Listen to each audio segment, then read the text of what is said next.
and all. They'll love and understand. They're better than you all.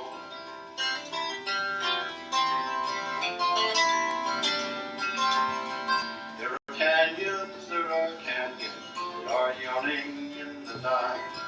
They are rain, can't better rain, they are all going to fly. They are fear and blind suspicion, they are apathy and pride. They are dark and so foreboding, and they're oh so very wide. They are fear and blind suspicion, they are apathy and pride. They are dark and so foreboding, and they're oh so very wide.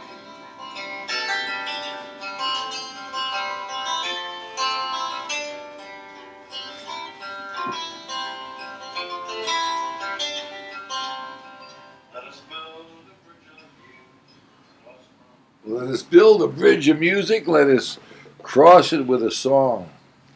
Let us climb another mountain. Climb another mountain. Right Let another us right wrong. Another wrong. Well, thank you, Bill Staines, for letting us use the Bridges song on Bridges programming. We are now here in Spokane, Washington, which that's why we're a little late on the East Coast time.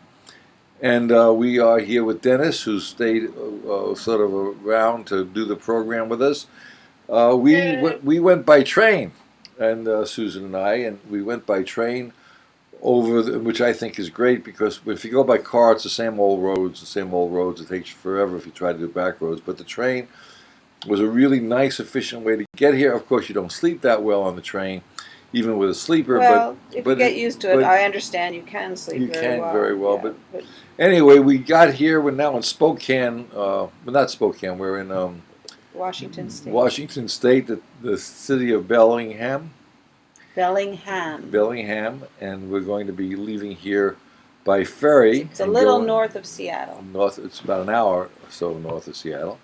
And we're going to be going to, getting on a ferry and going up to Haines, Alaska. We're going to stop in one place and hang out there for a while, talk to some more people, and then head on to Haines, Alaska, and then we're going back to Juneau, and we'll be back in New York State probably on Sunday or Monday. So that's the plan. And while we're on the road, we talk to a lot of people about what's going on with humanity, what's going on with New York in the United States. We're having another presidential election, and we watched the debates last night, and they had a fact checker on, I guess from CNN News, and who did the lying the most, or who told the truth the most, depends on how you look at it. And the question came to mind was, why do people lie to us? I mean, they're not even lying to make themselves politicians specifically. But if people who are supposed to represent us are lying, then people who are being represented think that's the way to function in society. Let me talk over you. It definitely trickles down. I want to talk over you again. Or trickles up. My name is Jeff Bella. Next to me is Susan Coleman, and on the phone is Dennis Carius. Hello, Dennis. Hey. And this is brought to you by Bridges Programming, which you can do programs on. Just check it out, and we'll give you a free hour if you do a humanitarian show. It's wide open for you to do that. We want to get as many shows about humanitarian issues as possible.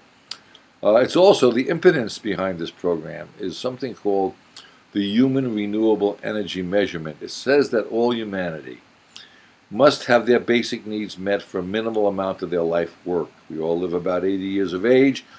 We all use about 1 million energy units of food, 1 million energy units of water a year. They can be measured in energy units, and we can measure energy units in the fact of shelter. So if we basically agree that all humanity has to have their basic needs met for a minimum of 1 day a week of life, because people who study this said you can have basic needs met very easily, very cheaply, education, food, and shelter, for about 1 hour a day of work. You may have to redefine the word work, but that could be done. And then you let the free market take effect, so you have 6 days a week or 24 hours a day to decide what your wants have to be fulfilled. That's what the Human Renewable Energy Measurement is. Now, I'm going to put that to bed, and before I do that, I'm going to tell you now and later on what you could do about that. Just look up the thing, the THEHREM, the Human Renewable Energy Measurement, and then figure out if you understand it. Try to start your own group. Do something to use your smarts, your brain, to change things around. Be an individual. Be your own individual to help get the collective conscious, the collective people, all of us together Come to a help social agreement. help humanity. Things Start cooperating. Things start, with an individual idea, with several individuals having ideas and talking about them. I mean, and then you get, eventually, if it's a good idea, social agreement on it. On a sidebar, Dennis, did you ever hear of something called a barn raising? No. You never heard of them years ago when people came to parts of the world and they had to raise a barn? The whole community got together and helped raise the barn because they couldn't do it themselves during cooperation. It would take forever for one person to try to do it, but together you had a lot of strength, and they built the walls down below with pegs and lifted it up. Many hands make light work. Right, and then the next guy helped the next guy, and within in the very amount of time that would take one person to build one barn, well, maybe 5 times as long, about less time to get all the people to come together to build that many barns by about 25 or 30% less. So people decided they have to come together to be efficient. Efficiencies work, and that was what I call economies of scale. We call it economies of integration. Economies of cooperation. Cooperation, exactly. That's another way to put it. So that's a way to look at this. Now let's get back to why do you think people lie? Dennis, why do you think people lie? Well, we're talking about this in the context of having all of us seen the vice presidential debates last night. In other words, if my president or someone I elected or someone I even hired says to me, "Oh, by the way, I just cut down 10 trees that you wanted cut down, and it cost me, and it took me 4 5 hours or something," and I have to trust that because it was a trusted thing. You didn't see him doing it. I didn't see him do it, so I have to trust his word. Or her word. If they said it took 10 hours, what's that noise in the background? Are we beeping somewhere? I don't know, Jeff. Just keep talking. Not getting it. You're distracting Okay. even more by stopping. Anyway, you were talking about how much time it took. Yeah, how much time it takes to. Well, that's your phone probably doing that. How much time it takes to cut down the 5 trees, but I have to trust the person I'm hiring to tell me the truth as best to their ability. Now, to be honest. To be honest. That's a good word. And what we're finding out is that the media and the politicians are lying to us. Well, why do you think they're doing that? Because they want the job. And they feel they get an advantage by putting people off their guard and lying to them. And they can take advantage so now shaping reality into something they wanted to. So now we have fact checkers. Well, there's also another problem, and we do it on this program too. What? That over talking. Everybody's over talking now. It's like a fad. They're talking and talking and talking and then another one comes in. You don't even know what they're saying. You can't even understand what they're saying. And I think that the vice presidential candidate Kane did it a lot more than Payne. Payne and Kane. That's interesting. Did it, but Payne lied a lot more than Kane did. So okay, one's a little more dignified. Let's say Payne, and calmer. Prince, isn't it? Pence or whatever the hell. What is his name? Prince. Pence. Pence. Dennis, what's his name? It's like Pence. Okay, well, I think whatever his name is. I think the obviously it didn't stick in my mind. The Trump candidate is. He's calmer, more controlled. But they both. Let me ask the question. Yeah. His name is like Fence, but Pence. Pence. Okay. And the reason I know that is because when I saw the Trump signs, which I've seen lots of, I saw the word Pence, and I thought it said fence, and I said, wow, I didn't see it that clearly. And I thought that was the Trump fence he wanted to put up. So that's why I know it's fence. Excuse me, his name is Pence. Pence, right. So that's... He's calmer, more controlled, it seemed his presentation, but what was coming out of his mouth were Well, lies. almost everything either Exaggeration. a confusing remark or not answering the question, or it was a lie. And then the other guy was annoying, Cain. Right. Cain. Cain. He's annoying, and he breaks in and overtalks and all that. He had I'd say more things that were not lies that he was saying. So you've got somebody who's really annoying and not lying as much, and then somebody who's not terribly hard to watch but not saying anything, and when he does, he's lying. It's just so the question is, and but why do we have to? Why do we have to fact check these people? Right. Why are they playing this game? Why do we have to fact check everything? I want to be able to trust the person we're hiring. Right. I don't want to shoot the messenger because he gave me the bad news. It's a lot of it is what I call wannabe perception. What does that mean? Their perception is they want their candidate like. He imagines that Trump. You mean this Pence? He imagines what he'd like Trump to be. He doesn't want to see what Trump is, right. And he doesn't want to hear what Trump is really saying. I think this guy Pence is really a reasonable human being. He would love to become president. He may be reasonable, but he's very extreme. I think the most impressive thing about it is extreme ambition. He wants to be in a position that eventually he could be president. Or from that vice presidency, he's going to parlay it into Secretary of State or something. Yes, he's lying so that he can advance his career. But he's lying to himself. He's sort of a religious guy, and he thinks that that's the way he wants to. I don't know how you square that with being religious. Well, I really don't. He believes for the greater good. I see. For the greater good. And he's a vehicle of the greater good. Okay. All right, maybe that's where it's at. Now, this is my own ridiculous opinion, and everybody's entitled to their own. We heard pundits talk for an hour, like 6 of them sitting up there over-talking each other, and really didn't come up with very much of substance about what had just happened in these, because nothing had really happened. Now hold on. I want to bring something else out. That the purpose. Let's step back a minute and look at the purpose for the election.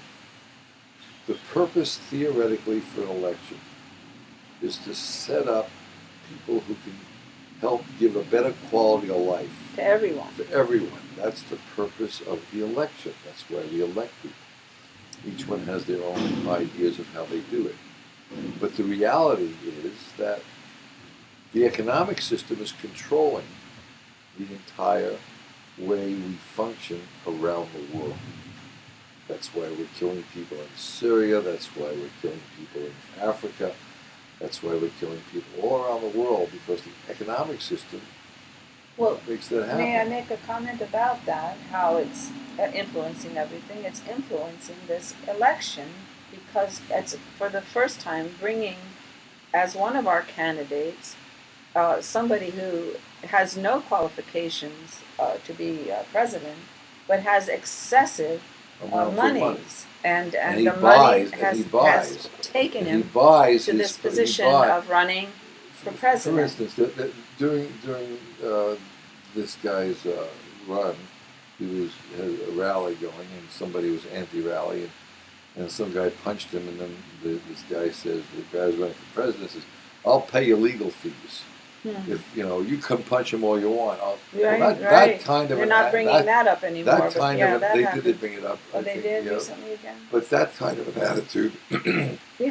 As somebody I really don't want to have representing. No law is something that he has to recognize. Someone who says we have to build walls. Everybody else. Other people out, or those people, and refers to poor whites and poor black.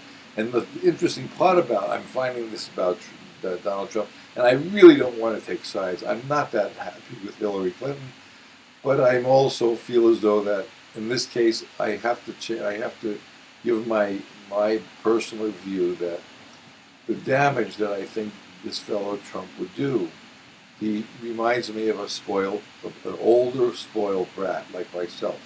I'm a spoiled brat about his age. And we need, and young people, by the way, young people see that in what's going on in our society. And they're bowing out.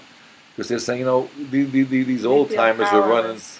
these old timers are running us into the ground, and maybe something, once they die out, maybe the next generation will. But I can tell you for a fact, young people, if you don't get active now to change the way we do the system, as your friends get older, they're going to fill right into the same shoes that we're in right now.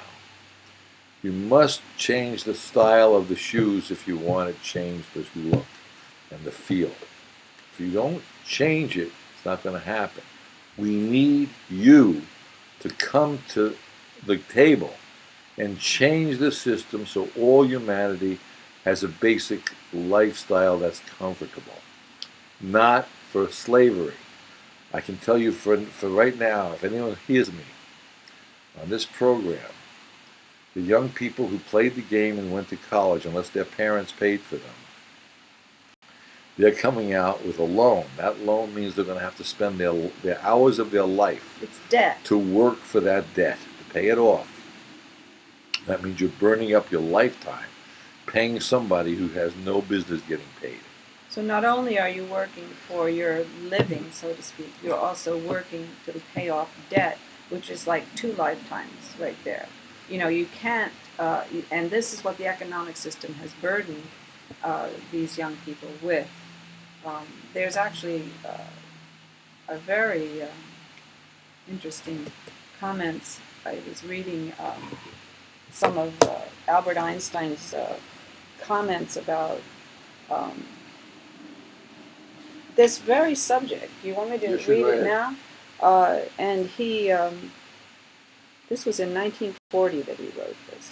1940, that was 75, 76 years ago. Okay, and it's amazing how he was thinking along these same kind of lines. And it's some comments he made on freedom here. And these are his ideas. Quote, I know that it is a hopeless undertaking to debate about fundamental value judgments. For instance, if someone approves as a goal the extirpation of the human race from the earth, one cannot refute such a viewpoint on rational grounds. But if there is an agreement on certain goals and values, one can argue rationally about the means by which these objectives may be attained. Let us then indicate 2 goals which may well be agreed upon by nearly all who read these lines. 1. Those instrumental goods which should serve to maintain the life and health of all human beings should be produced by the least possible labor of all. Now that's what we're saying. And he was saying that 75 years ago.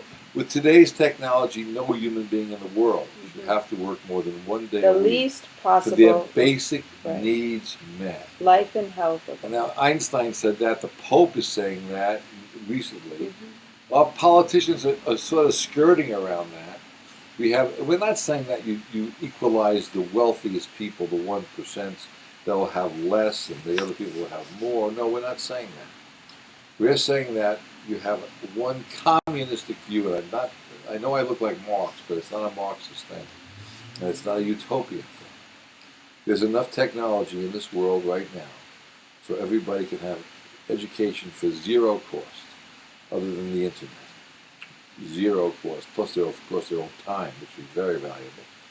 And then we have to come to a socialist agreement that all humanity must have their basic needs met, their education, food, and shelter, which is measured in energy units, 1 million energy units or calories of food a year, 1 million energy units of water a year from the sun, how it evaporates. And this is all the function of economics. This should all be the function, the primary function of economics. Now, also, your shelter could also be measured minimum amount necessary to survive. Those are basic needs met. Now you allow your capitalistic system to take effect, which is your wants. You want 2 cars, you want some houses, you want to take trips. Those are wants. They're not needs. Basic needs must be met, and wants are different than needs. And you have the capitalistic system. That's where that comes in handy. Where you have people they'll still set up the advertising. So you want to have a brand new car, or you want to have a fancy new house, or you want whatever you want. Those wants are part of the capitalistic system. But basic needs would always be met, and all education would always be met. That's the point of the HREM. And that's the point we're all trying to get at, but you can't get there until you get a basic measurement, and that's what the HREM is. It's a scientific measurement based on physics, and I want to bring out one more physical thing out. As the days get shorter, I was mentioning as we're going to go on this trip that we're going to be missing out because the days will be shorter when we get, it's this time of the year. Mm-hmm. And so I said, boy, we're going to be, it's a shame we took the trip now. We should have waited till, the days are longer. But I realized as we were going over the East Coast, going to the West Coast from the East Coast, that the sun rises in the east and sets in the west. So we were getting more sun. So we're getting more sun we were and going longer into days, the longer days. So we're not going to get beat curvature out. that allowed us to have more. Unless it rains here more on sunlight, the Pacific coast. And it rains a lot here.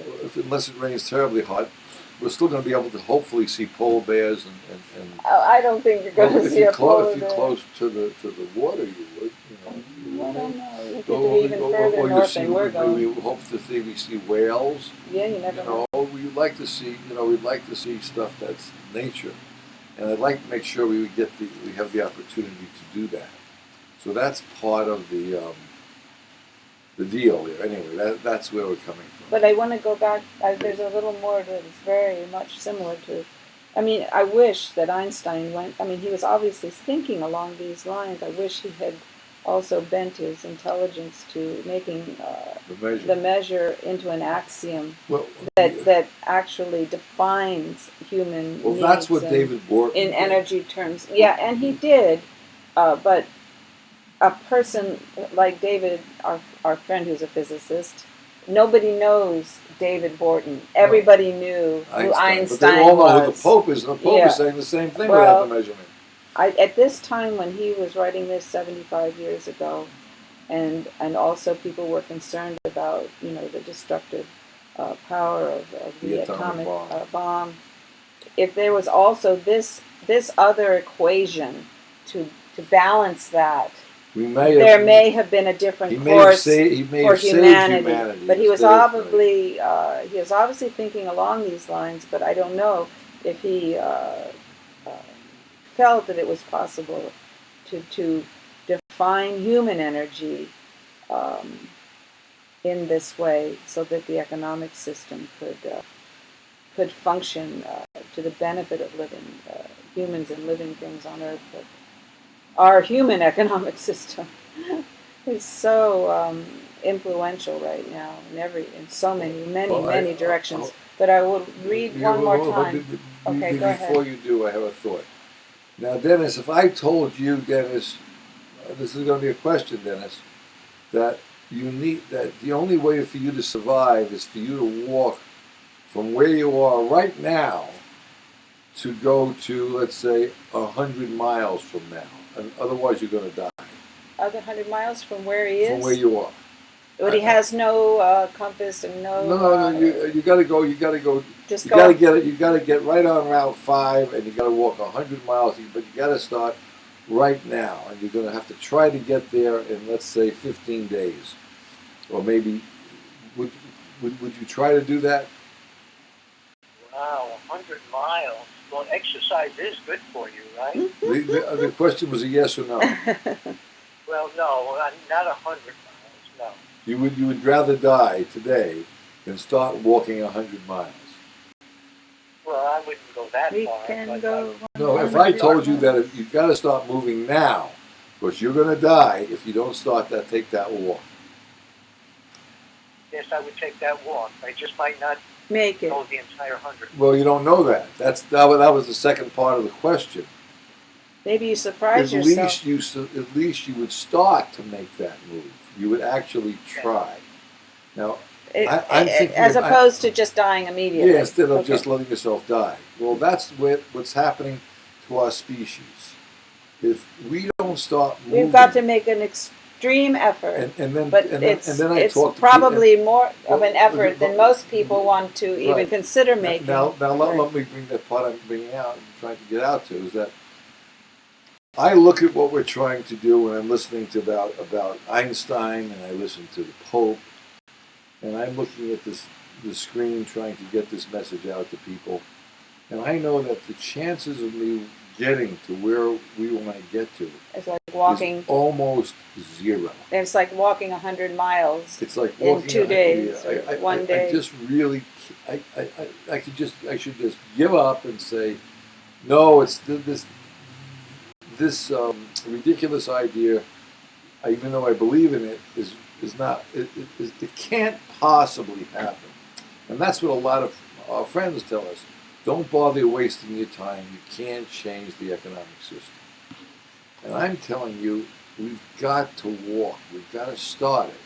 And I believe there is some chance that may happen that we may be able to change the system. If we just try to just work an hour or 2 hours a week. Well, this is an effort on part of everyone. But if everyone did that, to communicate better with each other about what they want. Now, what Howard Zinn says, if you do nothing, nothing will happen, and therefore we will die in a shorter amount of time and pretty much uncomfortable. If we do something, even though we think it may not work, something may just happen. Now, I'm overstating what he says. He says it's something. But anyway, I'm going to go back to Einstein's. Well, I would like to I'd like to do that too. But now that you're talking about, what people can do. I mean, while we were on the train coming here, all the way from the East Coast to the West Coast, and we're in Washington State right now, on the coast, we talked to the people on the train. We talked to many people on the train, and we presented this idea that economics could serve humanity if we measure the basic needs and make that the peg for money and the exchange of money. And you presented this many times. I mean, maybe more than a dozen people you spoke to, right? Over the last 3 days. It was an interesting thing. And each one of them... I want to tell them how this happens. Okay. What happens is you're sitting around talking to people. You've got the whole day. You're trapped in the train together. Together. You really can't. People, they're looking at the scenery go by, and look at that, look at that, and then they're interested and most people are not traveling for scenery; they're traveling to get somewhere. Mm-hmm. We were not. We actually took the trip. We didn't want to fly to where we wanted to go. We wanted to actually interact with some people, see the country. Right. That was important. So we met people from all parts of the Midwest because they're going from Chicago to Seattle or Chicago to North Carolina, to North Dakota. They're taking that route. They go to Montana. I met a rancher who was coming from Texas to look at the stallion. I mean, interesting character. We met a homeless woman on the. And she actually turns out to have been the most receptive to this idea and very of smart anyone. Woman. Yeah. As a matter of fact, smarter than most of the people we met who were well educated. We met some very educated people from, I think it was, I forgot the name of which state it was, but they drove a Prius. They knew about renewable energy. Illinois. And they were they were I think the best educated ones. And they were trying very hard to do what they could do personally. But of course, it's still kind of expensive to do those things. But they had the money; they could afford. But there are other things that any individual can do personally that are not that expensive, or not expensive at all. When we left Albany, we couldn't get a sleeper car, which is coach, which is the way, and that's how we met this other woman who was a basically homeless person going going back to Seattle to stay with her She daughter. she would go. Her routine was to spend several months with one daughter and help her with her children, then with another daughter and help her with her children, because they're all working mothers and they need her help and they want her to be there. But I want to bring this out because it's important. I'm trying to sleep on this train, and it's rocking back and forth. You can't put your feet anywhere because it's sort of uncomfortable. And it's the coach section. The sleepers are about $400 more for the same space, but they give you a bed, a little teeny place that two people can bunk and sleep on top. But you get free meals, I guess. So the meals were very good. But that's the first class section. Then they have sections in first class which have bigger bunks, and there's one more which is called the family bunk. And so there's levels even in the first class section.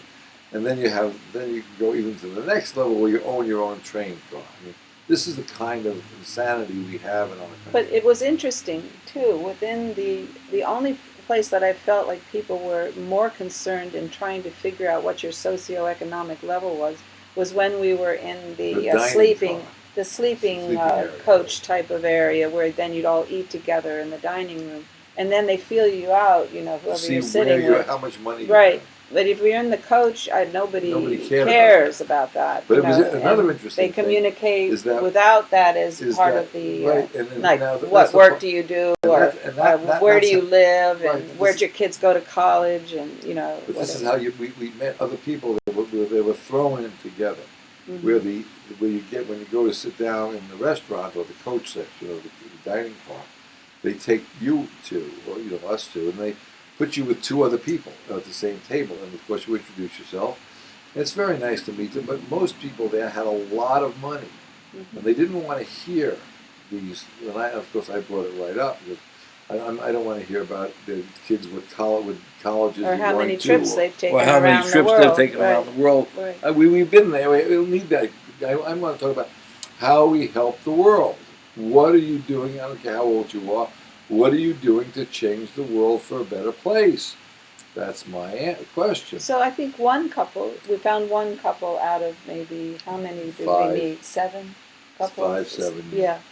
And that was, as I would say, they were thinking that as individuals they could do as much as they would make their purchases to be less impact with energy. They had they had made some choices with that kind of philosophy, as individuals, but other ones they were, there was a couple from Australia, and it was amazing to me that even though it's a country, very far away, the other side of the world. They had the exact same prejudices that you hear here. Oh, those people, they don't work. Muslims, they won't those lazy work. people. And those lazy people, and those, those people coming into our country and they don't want to work, and then we would talk at length a little more about, and they won't assimilate, and they won't speak English. And we were talking a little more about, people who are refugees coming into another country. You've got to think about why they left their country. That is a huge disorienting experience of massive implications, and for them then to try to adjust to the social and economic situation that they're dropped into, as adults, and nothing is familiar to them, you can understand why they would try to stay together and try to help each other, and it'd be harder for some than others to adjust, and some will never learn English because they can't, but they're being held. This is being held against them as a group, that some of them, just can't make the adjustment, and they're traumatized. I mean, it's like post-traumatic stress. They you don't know what happened to them in their home country, and and then we talk about they understand, right? After a generation, things get better, and the kids are more assimilated. Yes, but meanwhile, there's this harsh edge, and it takes a while to get past it and realize that, they're reasonable. They can think reasonably about refugees and immigrants coming into their country. But first, they got to have that, they don't work. They don't want to work. They don't want to assimilate, And I mean, that could be said for every immigrant wave that came into any country. But They're the point is you the know, point is the totally prejudice, disoriented. Susan, the collective unconscious is saying that there's such prejudice and money is the most important thing, and most people were just curious to know what you did for a living. Right, and And trying to feel out your socioeconomic status as far as, to their satisfaction, to see whether or not you are one of them or if you're better than them because you got even more the last advantages meal we economically. had at the Last Supper, we sat with another woman who was very liberal, but she was into business, and she sort of had the right idea, and the guy across from her, Well, right idea according to you, right? well, the right idea as far as she really wanted to help people, Oh, okay. Oh, yeah, I remember her. and She had set up a little. She was actually a person all her life who would go in and advise a business how to make their business better. She was more efficient. right, more efficient where they were, losing efficiency, where they were losing money, and she would, make the business better. She was like, what, in her 70s now? Yeah, She's been doing that all her life, traveling she's around been all over the world. and And she's no prejudices as far as races or No. nationalities. But then there was a guy right across the road, across the table from her, and he was very uncomfortable with that. Right, what we were talking about. He started something, I forgot what he said. Well, he opened the door about Muslims. That's when she laced into him. Well, she did. And, Yeah. well, she was very politely lacing into him, but she did. And he was gonna. You can see he was going to start talking about Muslims.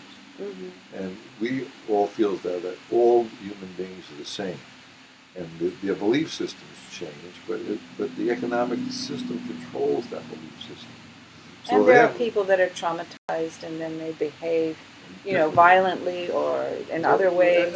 We're not trying to justify the behavior of people. We're just trying to, how do we make it better? How do we make it so people stop killing one another? And we can't stop killing one another by killing each other. That's not the way, in my opinion, that's not the way we do that. And then we hear the word law and order. Whose law and order are we talking about? Law and order is only good if people have a basically good quality of life. If some people have a good quality of life and some people don't, the law is only going to protect the ones who have the greatest quality of life and put down the people who have the worst quality of life. So this is the kind of a thing we're running into, and we need to make sure we can try to get together and in cooperation and make these things work for the benefit of all humanity. That's the whole point of Bridges programming, and that's the point of the HRM. And we do have a nonprofit group called Renew the Earth. We don't ask for money, and this is not a lie. It's sort of a it's not a lie. No, Dennis, it's not a lie. But we don't ask for money, but we can make you a PhD. And if you want to be a PhD, that stands for please help and donate. Okay, enough said. So, but anyway, it's more of a joke than anything else. But to the not-for-profit, right, which is renewtheearth.org. But let me get back to Einstein's thoughts back at 75 years ago, and I'll just reread a little bit of it. He's saying if there is agreement on certain goals and values, one can argue rationally about the means by which these objectives may be attained. Let us then indicate two goals which may well be agreed upon by nearly all who read these lines. And we read the first goal, which is those instrumental goods which should serve to maintain the life and health of all human beings should be produced by the least possible labor of all. Then number 2, the satisfaction of physical needs is indeed the indispensable precondition of a satisfactory existence. But in itself, it is not enough. In order to be content, men must also have the possibility of developing their intellectual and artistic powers to whatever extent accords with their personal characteristics and abilities. The first of these two goals requires the promotion of all knowledge relating to the laws of nature and the laws of social process. That is, the promotion of all scientific endeavor. For scientific endeavor is a natural whole, the parts of which mutually support one another in a way which, to be sure, no one can anticipate. However, the progress of science presupposes the possibility of unrestricted communication of all results and judgments, freedom of expression, and instruction in all realms of intellectual endeavor. So he's saying, similar to what we're always saying, And he's education must be when free. Susan says And this is Albert Einstein talking back Yeah. in 1941 or 40. 40, I believe. 1940. Yeah, let me So check that's it again. 1940. 1940. 71 or 72 years ago is when he started. When he was wrote this thinking book. these things, yeah, and writing them down, he was making. Okay, and then he goes on to say, quote, by freedom, I understand social conditions of such a kind that the expression of opinions and assertions about general and particular matters of knowledge will not involve dangers or serious disadvantages for him who expresses them. Uh, what he's saying here is that, if your idea is different and, and you're trying to express it, it shouldn't be dangerous for You you shouldn't to. get shot for Yeah, it, right. or put in jail for it, or killed for it. You have the ability, you have the To opportunity, freely and the speak, right either to- with your colleagues or whoever to you want speak to. whatever you believe is right. And then this freedom, quote, of communication is indispensable for the development and extension of scientific knowledge. And what we're trying to bring out with the You're HRM. interrupting I'm Einstein sorry, here. but this is You're over talking Einstein. Well, Can you believe? Einstein, would you let me get this? Oh yeah, you might want to ask. We are now, for the first time in history, coming up with an idea that we now can measure the energy units required for food and shelter, and all education must be free, and everyone should have their basic needs met. Measurable things. If Einstein was alive today, we should resurrect him. No, If Einstein was alive today, he would say that. Buckminster Fuller was saying the same thing. He used energy units in the ways of kilowatt hours. Nikola Tesla did that. Right. All these Many big scientists came up with the same things. Now we're telling you this on YouTube in the year of 2016, almost to 2017. We know there's a measurement. We need you young people to pick this concept up and go with it. We know that there can Change be the a shoes. social agreement on this concept of basic needs met and the economic system pegged to the basic needs as expressed in an axiom, measuring these needs because they are measurable, and then all functioning of the economics is efficient in terms of making things better for humanity and by extension living life on this planet, preserving without killing people. Yeah. Because if you do things efficiently, you're doing things with technology that is less damaging. That's what efficiency means, and we know how to do it. We just aren't doing it because it's more profitable to lie and to use polluting systems and to be hoarding and making false scarcity. These are all ways of the economics only is favoring profit, and that's why politicians because they are favoring profit. They're going for the big prize that they think is, the more power, the more money, and the more money they can make for the other people who want to make more money. The 1%. They think this will bring. If you think that someone who's a multimillionaire who's been lying, who's going to really want to, who cares at all about the poverty-stricken person, no, they have no idea. You are so. Or somebody you are who's so struggling mistaken. to find a now, job. I just want to explain to you what I want to try to explain to you. Very quickly, what efficiency means. Dennis, I'm going to ask you some questions. Are you ready? I can give answers, Jeff. Okay. If I told you I want you to cut 2 two boards that are about 8 feet long into, let's say, 80 pieces of wood. And I'm going to give you a handsaw. You have to mark it. So you mark all the wood for all the pieces you need to get the 80 pieces out of, right? Right.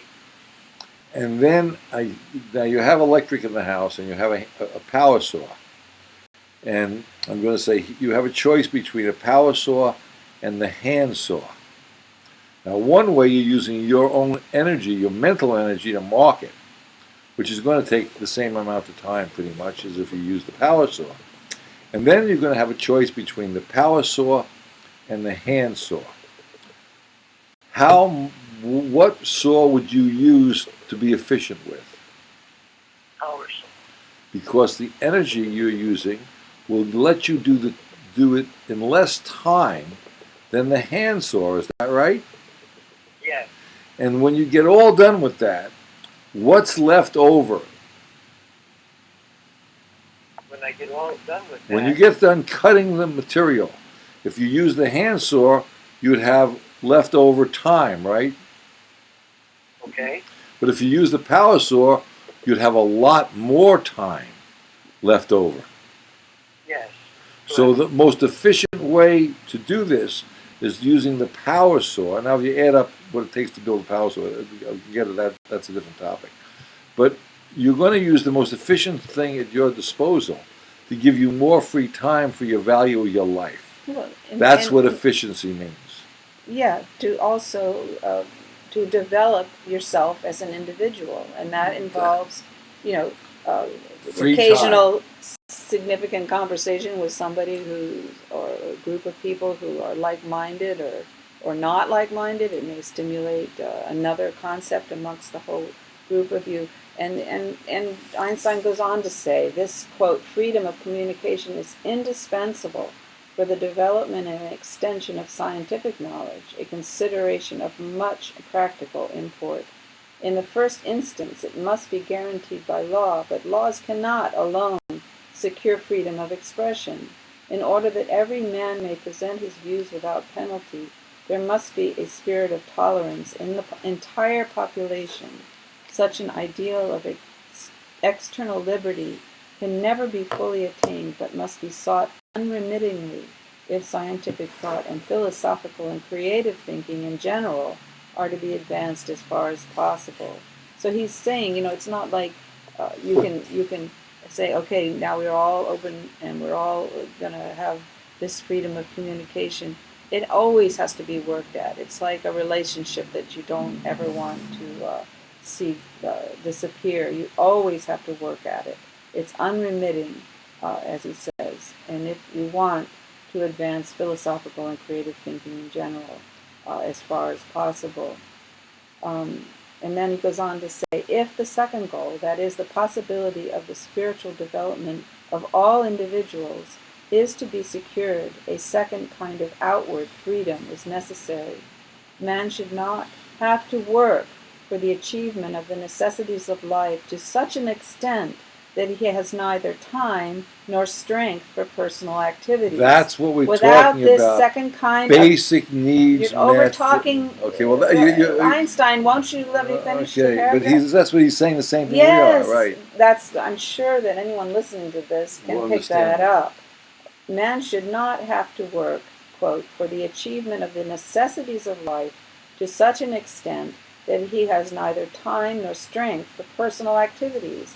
Without this second kind of outward liberty, freedom of expression is useless for him. Advances in technologies would provide the possibility of this kind of freedom if the problem of a reasonable division of labor were solved.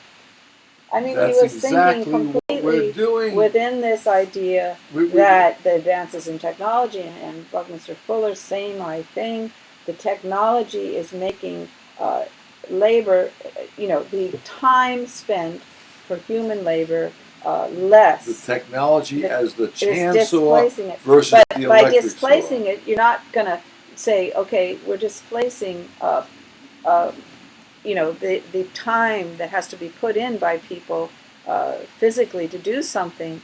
that doesn't mean you now discard the people. He goes on to say is a reasonable division of labor has to be solved. That's right, a reasonable division of labor. What labor is left needs to be divided among all the population. And that's why we come down to 1 hour a day or 1 day a week. People should not have to work any more than that ultimately for their basic needs. needs. Because if you share all the labor that now still needs to be done, by hand, let's say that's the expression, by personal contact with the job. The person has to be there. You don't give that all to one person, so they work 15-hour days and make them a slave in that manner, so that they are, Slaves, afraid right. they're going to lose their job. And they won't be able to eat and have their shelter. You take that job and you split it into 3 jobs, or you split it into 5 jobs. Well, and there are many people who can do 15 the jobs. same job, Right. but it doesn't mean that they get paid less. They Right. get paid the same the quality of life. living wage, not the minimum I wage. think It's the living wage. We should call that an energy wage. Human energy wage, something human like that. energy wage. You gotta write that down. We just learned something. Okay, Human and let me just finish what Einstein had to say about this. After he says the possibility of this kind of freedom, the problem of a reasonable division of labor needs to be solved.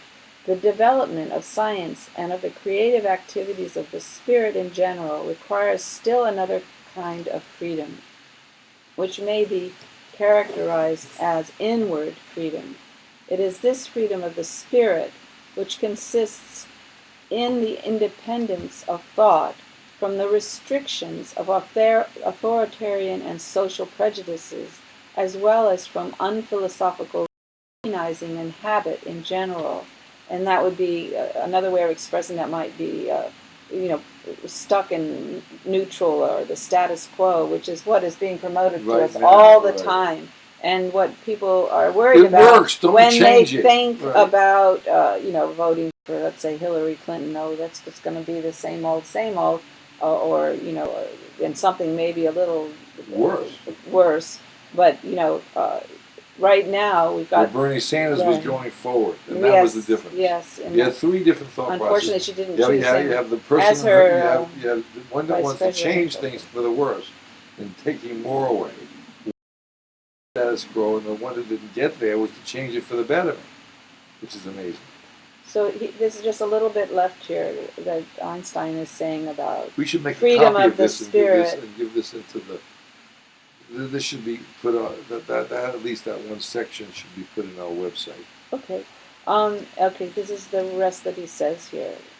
This is in Einstein's words. This inward freedom is an infrequent gift of nature and a worthy objective for the individual. Yet the community can do much to further this achievement, to at least by not interfering with its development. Thus, schools may interfere with the development of inward freedom through authoritarian influences and through imposing on young people excessive spiritual burdens. On the other hand, schools may favor such freedom by encouraging independent thought. Independent thinking. Outward and inward freedom are constantly and consciously pursued, is there a possibility of spiritual development and perfection, and thus of improving man's outward and inner life. So that's what he's saying. By the way, that's exactly what we're trying to do when we hear about communism, terrible thing, socialism, terrible, capitalism, terrible thing. We're saying that you need to have all 3 thinking processes working simultaneously to benefit mankind. You need a thought that all humanity has to have all their education they possibly want, not their legislature to take. If you're interested in becoming an eye doctor, become an eye doctor. If you're interested in becoming an electrician, do it. If you're interested in building cabooses, look online, learn how to do it. There are always people putting stuff out on the internet. Is a phenomenal piece of work. It's great, and it's used for bad and good things. But you don't want to get rid of it because there's good things there. You don't want to get rid of it because there's bad things there. That's part of the learning process. You know, when you had to learn that if you put if when I'm sure that when people were first evolving a million years ago, they realized that if they fell off of a cliff, they'd die. Well, that was part of the learning process. And once they learned something, they couldn't afford to unlearn it. Right. Because it was crucial. They were just small groups. They couldn't afford to lose any of their population. The population had to grow, so they had to work now together. We can kind of fudge it, and that's why we got a lot of liars around, you know, and they try to confuse people about, you know, what is a better kind of behavior when you want to converse with somebody. You don't want to overtalk. Right. Try not to. You don't want to lie, because, you know, that just wastes everybody's time. You know, because then someone has to go and fact check it on the internet, and then you got to listen to the pundits talk about that. You know, why don't they ask why they're lying? You know, why don't they ask that question? Why do we have to fact check these people? Why can't they just tell the truth? Can't they just, well, tell you know, everybody's hearing the statements that Donald Trump makes. They're there. I mean, I mean, it's amazing the disconnect that Pence must have in his mind. You know, he feels that he's got a higher calling. Well, you know, meanwhile we're all living here on Earth, you know, and have to react to what's actually happening here. And the more people lie, the harder it gets for everybody. Well, look, I have to get to this point. We are now living on a planet that is floating around in outer space. Dennis, we are in outer space right now. And because we're floating in outer space right now, we go around the sun a certain amount of times. The sun doesn't go around us. So therefore, we figured out a time frame. And right now, we're at that time frame, physically in the time frame that all humanity has to realize physics matter.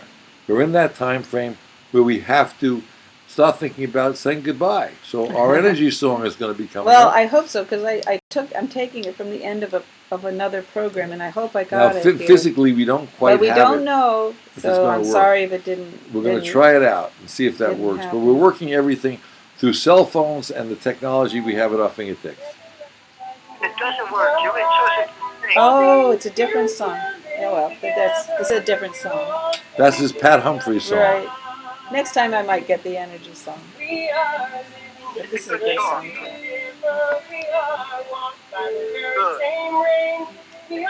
Bye, Dennis. Thank you for listening. Tune in again, hopefully Sunday at the same time, which will be Pacific time, 11:45. Yeah, we've got all. 12 o'clock. It was so strange to be going west and seeing the fall developing more and more and more. So we're going forward in time, but the actual time is going backward. You know, that we record. I mean, thanks again. Talk about confusion. Thank you, Jeff. Bye, Dennis. Thank you.